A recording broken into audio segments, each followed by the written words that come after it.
And so I get a little impatient when I hear people who don't tell the whole truth trying to blame other countries for this. It is not China, Japan, Korea's, or the oil sellers' fault that we made a decision to abandon a policy that I left you a surplus with that would have made America debt-free in 5 years.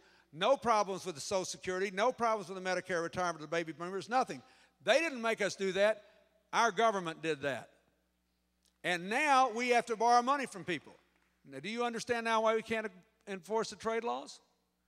I mean, think about this. What would happen tomorrow if you got up, had an extra cup of coffee, went down to your local bank and slapped the living daylights out of the bank president?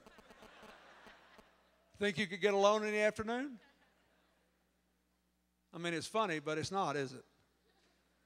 This is the one issue Hillary is more conservative than President Bush on. She believes that arithmetic still operates in Washington. And, you know, my late father-in-law, who did play tight end for Penn State, I wish to goodness he'd lived to see his little girl run for president. He was the tightest man I ever met. My father-in-law never bought a car he couldn't pay cash for. I do not recommend that to the rest of you, or we'll bankrupt Detroit. But I'm making a point. This is not my record. This is her conviction. We need to go back to balanced budgets to regain control of our economic sovereignty and your economic future. And if you elect her, she will do that. You can go to her website at hillaryclinton.com and find out how every last red cent of every program I talk about tonight is paid for. Now, the final thing you have to do if you want to fix the economy is to deal with health care. Because most people experience the health care crisis as rising cost, and they're terrified they can't pay for it. But let's do a little exercise I do everywhere I go. Raise your hand if you know somebody without any health insurance. Look around. See how many hands are up? This is the lowest percentage I've had today in Pennsylvania. Usually between 50 and 75% of the audience raise their hand. They know somebody without health care, even though their big problem is that health care costs have doubled.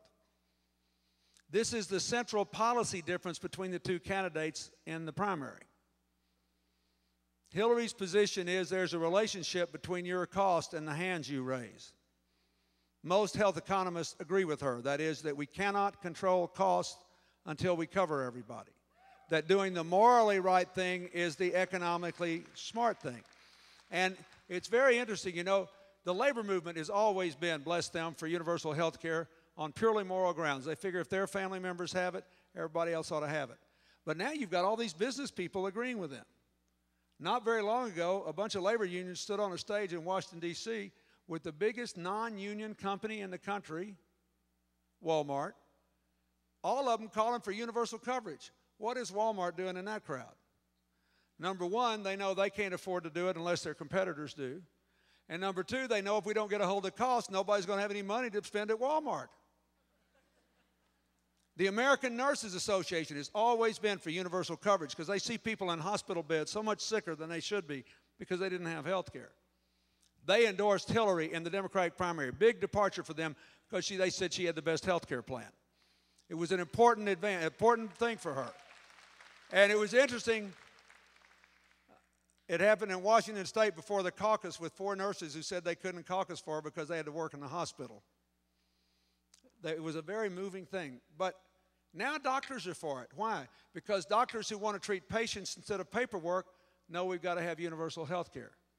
Now, just think about it. I'll give you 2 examples from your own experience that I hope will persuade you that Hillary's right about this.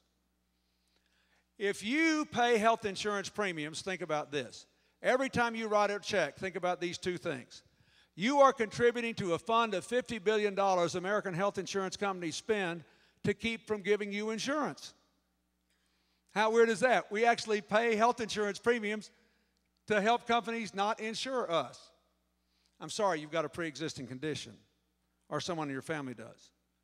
I'm sorry, you do have health insurance, but what you need is not covered by your policy. There's got to be 500 people in this crowd tonight that's happened to. $50 billion a year. This should make you matter. 30 cents of every dollar you spend on health care goes to paperwork. There is not a business represented in this crowd tonight that could possibly keep it going with 30% overhead on pure waste, on paperwork. Nobody has 30% administrative costs. But if you think about it, you'll figure out why they do.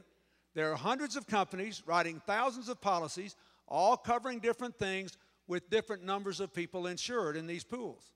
Albert Einstein could not keep up with it. So here's Hillary's alternative.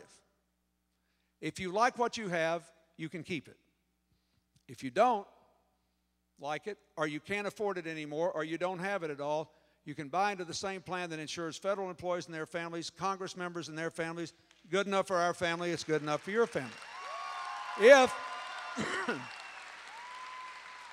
If you are young, single, and healthy, you can buy the least expensive policy that's essentially a catastrophic policy, so that if you have a wreck or you get an unforeseen illness, your costs won't be put on to everybody else. If you have young children, you can get dental health care if you want it. If you have mental health issues in your family, you can get that if you want it. If you're not old enough to be on Medicare, but you have a serious illness with a lot of drug bills, you can get a drug supplement if you need it. Whatever, you cannot be charged more than a certain fixed percentage of your income, because we're going to take the $200 billion we save in paperwork savings and the $50 billion that can't be spent anymore because it will be illegal to deny anybody health insurance, illegal, and that money will be put into subsidies to make sure that nobody but nobody is unable to afford this. But we all have to be covered or we can't get control of the cost. That is the fundamental lesson of health economics that looking at every other country's system tells us. That's why Hillary is your only choice for president if you really believe that this needs to be done for America. If you're tired of making excuses for why America is the only country in the world that just throws up its hands and says, I'm sorry, we're really smart, we can do everything but this. We just can't figure out how to do this. I'm sorry. And we're so great. Let me tell you something. Our system costs $700 billion more a year, the size of the trade deficit, than it would cost us if we took Germany's system, France's system, Japan's system, any other wealthy country's system, and we dropped it into America. It would cover everybody, get better outcomes, and cost $700 billion a year less. We have got to cover everybody before we can ever get control of these costs, and if we don't, we're not going to bring back the American economy.